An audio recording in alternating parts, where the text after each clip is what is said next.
Welcome back after the break. So Basit sahab, G C سی کا احوال تو بتائیں ذرا. بھارت کی اس میں first ever meeting with the G C C, اور اس کا کیا آپ ریپرزنٹیشن کس طرح سے دیکھ رہے ہیں, اور پاکستان کو کتنا بڑا تھریٹ ہونے جا رہا ہے اس سے؟ دیکھیے, بھارت کی بہت بڑی کامیابی ہے. اور پاکستان کی بعد میں بات کرتے ہیں, پہلے ذرا بھارت کی کامیابی کی تو بات کر لیں. صحیح. بھارت کی بڑی کامیابی ہے کہ بالآخر یہ ایک میکنزم ڈیولپ کرنا چاہ رہے تھے جی سی سی اور بھارت کے درمیان. آپ جانتی ہیں کہ اس نئی دنیا میں بہت سے ایسی چیزیں ہو رہی ہیں. مثال کے طور پر بھارت کی آسیان کے ساتھ بھی اینول میٹنگ ہوتی ہے, پھر چین کی افریقن یونین کے ساتھ میٹنگ ہوتی ہے سالانہ. تو یہ سالانہ جو میٹنگز ہوتی ہیں یہ بھی اب ایک نئی پریکٹس شروع ہوئی ہے. تو بھارت بڑے عرصے سے کوشش کر رہا تھا کہ جو خلیجی ممالک کی کونسل ہے ان کے ساتھ بھی ایک اینول ایک ایسا میکنزم ہو جہاں پہ سب مل کر بیٹھیں اور پاکستان اور بھارت اور جی سی سی کے ممالک کے درمیان جو تعاون ہے اس کو دیکھیں کن کن ایریاز میں تعاون بڑھ سکتا ہے. تو یہ پہلی میٹنگ تھی وزرائے خارجہ کے لیول پہ. اب ہوگا کچھ عرصے کے بعد یہ کہ ممکن ہے کہ اگلے سال ہم دیکھیں کہ سمٹ لیول پہ ہو جائے یہ. تمام جی سی سی کے جو سربراہان جو بھی وہاں پہ تو شہنشاہیتیں ہیں اور وہاں پہ وہ ہوں, اور پھر پرائم منسٹر مودی کی ایک سمٹ ہو جائے. یہ ممکن ہے, تو اس کا لیول بڑھ جائے. تو یہ اچھا, اب یہ جو ہے میٹنگ بڑے حوالوں سے امپورٹنٹ ہے. ایک تو اس وقت اگر آپ دیکھیے تو جی سی سی کا جو اور بھارت کا جو ٹریڈ ہے دونوں ممالک کے درمیان, یہ تقریباً آپ $160 بلین سے اوپر ہے. 160 بلین. اور یہ بھی یاد رہے کہ تقریباً 90 لاکھ کے قریب بھارتی جو ہیں باشندے وہ جی سی سی جو یہ ممالک ہیں ان میں 6 ممالک ہیں ان میں کام کرتے ہیں. اس میں سعودی عرب ہے, یو اے ای ہے, کویت, بحرین, عمان اور ایک اور ملک ہے یاد نہیں آ رہا اس وقت, قطر. تو یہ 6 ممالک ہیں جس میں تقریباً 90 لاکھ باشندے, اور یہ بہت ریمیٹنسز بھجواتے ہیں. بالکل کافی ریمیٹنسز آتے ہیں. تو ایک تو بھارت کا یہ, اور پھر جو ٹریڈ ہے وہ بھی بڑا زبردست ہے, جیسے میں نے پہلے کہا 160 بلین. اور اس ٹریڈ کے بارے میں بتاتا چلوں کہ بھارت نے بڑی اسٹریٹجی کے تحت پاکستان کی جو ہماری خلیجی ممالک کے ساتھ ٹریڈ ہے نا اس کو بڑا ہرٹ کیا ہے مختلف طریقوں سے. خاص طور پہ جو چیزیں ہم ایکسپورٹ کرتے تھے وہی چیزیں بھارت بھی ایکسپورٹ کرتا تھا, ابھی بھی کرتا ہے.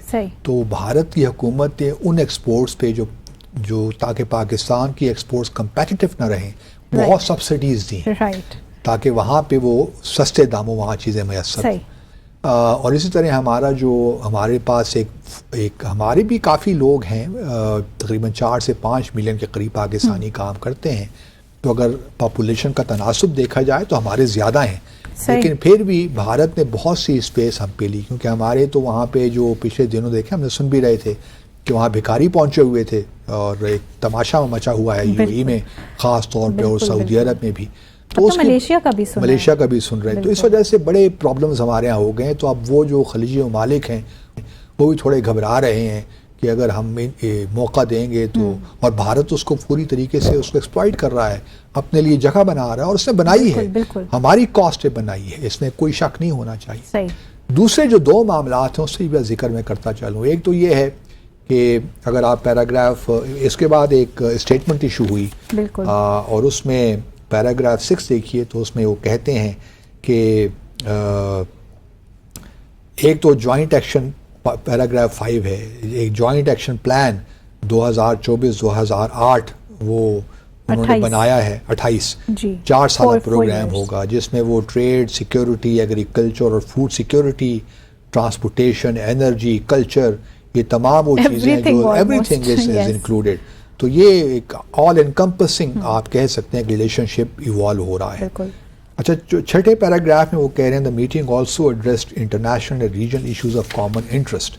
اچھا, میری کچھ خبریں ہیں, میری اطلاعات ہیں بھارت سے کہ جے شنکر صاحب نے 2-3 معاملات اٹھائے. ایک یہ معاملہ اٹھایا ہے کہ جی بہت ہو گیا, اب آپ کچھ کیجئے کہ بھارت بھی OIC کا ممبر بنے.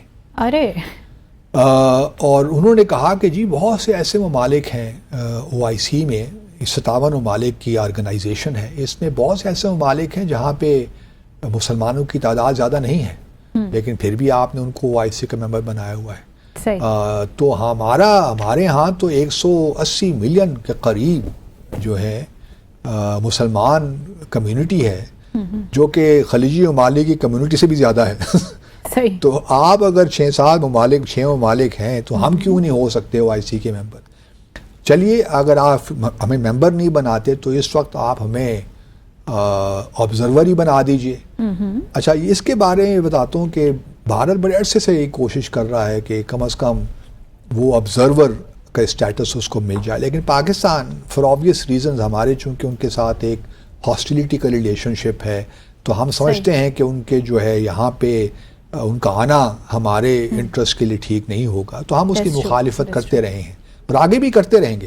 لیکن خلیجی ممالک میں خاص طور پہ UAE میں ان کے لیے ایک سافٹ کارنر پایا جاتا ہے، کیونکہ ہم نے یہ خود دیکھا، پہلے بھی UAE نے اس معاملے کو اٹھایا، اور پھر ستم ظریفی یہ کہ 2019 مارچ 2019 میں پاکستان سے کنسلٹ کیے بغیر UAE نے، جو اس وقت کونسل آف فارن منسٹرز کی کانفرنس ہوسٹ کر رہا تھا، انہوں نے اس وقت جو بھارت کی منسٹر فار ایکسٹرنل افیئرز تھیں سشما سوراج صاحبہ، جن کا انتقال ہو گیا بعد میں، ان کو بلایا کہ آپ آئیے اور OIC کی پلینری جو میٹنگ ہے اس کو ایڈریس کیجیے۔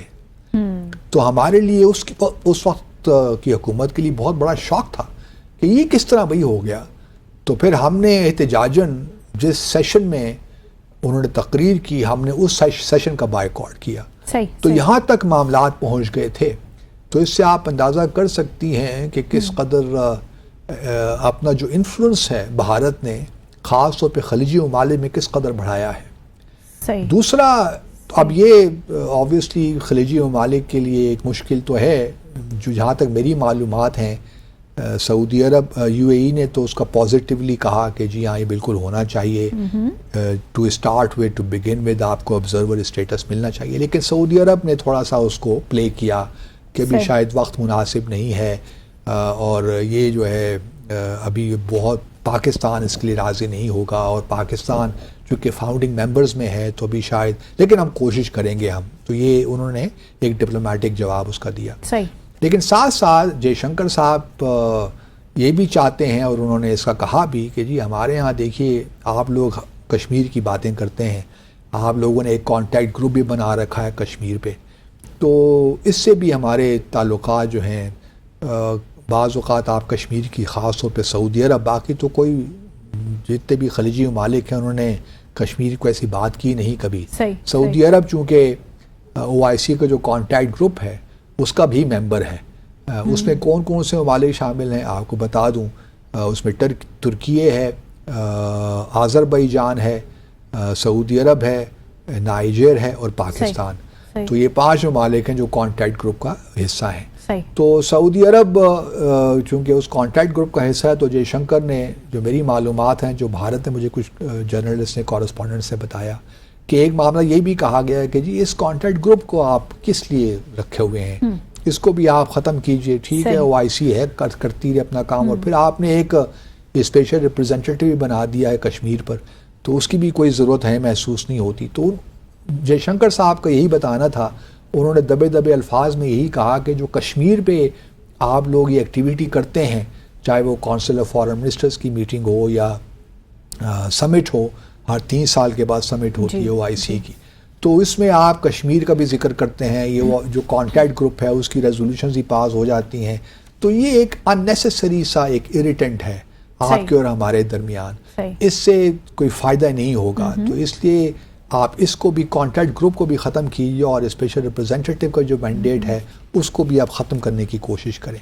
تو یہ جو ہے نا، اس پہ ساری بات ہوئی۔ اب آبویسلی اتنا آسان نہیں ہے کانٹیکٹ گروپ کو ختم کرنا، ایک اس میں بہت سی ریزولوشنز بھی ہیں، لیکن یہ ضرور ہے کہ آنے والے مہینوں اور سالوں میں ہم دیکھیں گے، ابھی چونکہ UNGA کا سیشن بھی شروع ہو رہا ہے اس ماہ نیو یارک میں، تو ابھی ہم یہ دیکھیں گے کہ ہماری سفارتکاری کہاں پہ کھڑی ہے، کیا اس میٹنگ سے پہلے جو جی سی سی کی ہوئی فرسٹ فارن منسٹریل میٹنگ جو ہوئی، صحیح. کیا ہم نے جو 6 ممالک تھے ان کو کانٹیکٹ کیا؟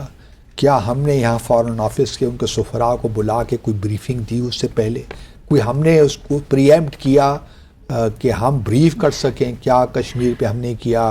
یا ہمارے جو سفراء ہیں، میں ان سے توقع رکھتا ہوں، میرے اپنے کولیگز ہیں، اور میں کیا انہوں نے جا کے بریف کیا اپنے ہوسٹ کنٹریز کی فارن آفس کو کہ جی آپ میٹنگ تو آپ کی ہونے جا رہی ہے، ریاض میں ہوئی ہے یہ میٹنگ، بالکل بالکل. تو اس سے پہلے کیا ہم نے کوئی ایکٹیویٹی کی کہ ہم بریف کرتے کہ جی جے شنکر ممکن ہے آپ کو یہ باتیں کہیں، لیکن ہم آپ کے جو تعلقات ہیں وہ ٹھیک ہے، آپ اپنے تعلقات کیجیے، آپ انویسٹمنٹ بھی دیکھیے.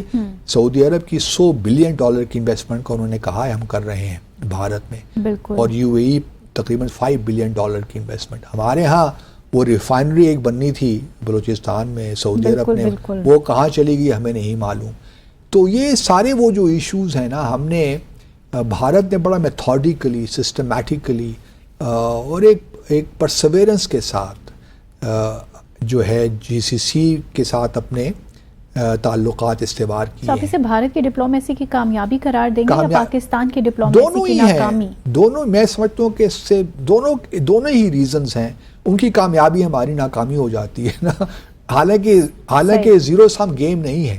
ابھی دیکھیے نا، یو اے ای کے جو کراؤن پرنس ہیں وہی بھارت میں تھے پچھلے دنوں، ان کو بڑا زبردست ان کا استقبال کیا، مودی صاحب نے ان سے ملاقاتیں ان کی ہوئیں. تو یو اے ای کے ساتھ بھارت کا تو ایک خاص رشتہ ہے، کیونکہ یو اے ای کا اسرائیل کے ساتھ بھی بڑا گہرا تعلق بالکل ہے. بالکل. تو یہ بھی ذرا سامنے رکھیے نا، ڈاٹس سے کنیکٹ کرنا پڑتا ہے، اور پھر ان تمام چیزوں کو جو ڈاٹس ہیں ان کو کنیکٹ کرنے کے بعد پھر آپ ایک پالیسی ترتیب دیتے ہیں. اور میں ابھی بھی سمجھتا ہوں کہ ہمارے لیے بہت اسپیس ہے خلیجی ممالک میں، لیکن ہم ایک صحیح معنوں میں نا میتھوڈیکلی نہیں چلتے. ہم ایک لحاظ سے ایک قدم لیتے ہیں، پھر 2 قدم پیچھے ہو کے سو جاتے ہیں.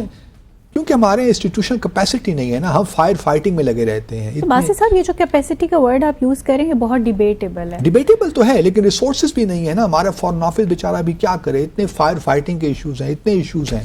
اور اگر کیپیسٹی ہے تو ریسورسز بلڈ کرنا یا ریسورسز لانا، I think that's not a big deal. It is a big. ہمارے جو حالات ہیں اکنامک، وہ تو دیکھیں نا، مشنز بند کر رہے ہیں، بجٹ کم کر رہے ہیں، تو بھارت کا بجٹ تو مسلسل بڑھ رہا ہے. لیکن at the same time 48 ambassadors at large بھی جو ہیں وہ بھی لگا رہے ہیں، تو یہ بھی ہم ہی ہیں. ہم ہی ہیں. ہمارے میں کیسے بلیو کروں کہ ہمارے پاس ریسورسز نہیں ہیں؟ ترجیحات بھی ٹھیک نہیں ہیں. ترجیحات بھی ٹھیک نہیں ہیں. ہمیں انسٹیٹیوشن بلڈنگ کرنی ہے نا، ہم افراد کو بلڈ نہیں کرنا، ہمیں انسٹیٹیوشنز بلڈنگ پہ فوکس کرنا ہے. جو بار بار کہتا رہا ہوں، ان کی بیسز جو ہیں انہی افراد نہیں رکھنی ہے. افراد کی رکھنی ہوتی ہے، لیکن افراد کے آنے جانے سے فرق نہیں پڑنا چاہیے. بالکل بالکل. اصل بات صرف انسٹیٹیوشنز میں اپنا ایک اسٹرینتھ ہونی چاہیے انہیرنٹ، وہ ہم نہیں بلڈ کر پائے. That's right. I totally agree. So let's take a short commercial break here. We'll come after the break and we'll discuss further more issues.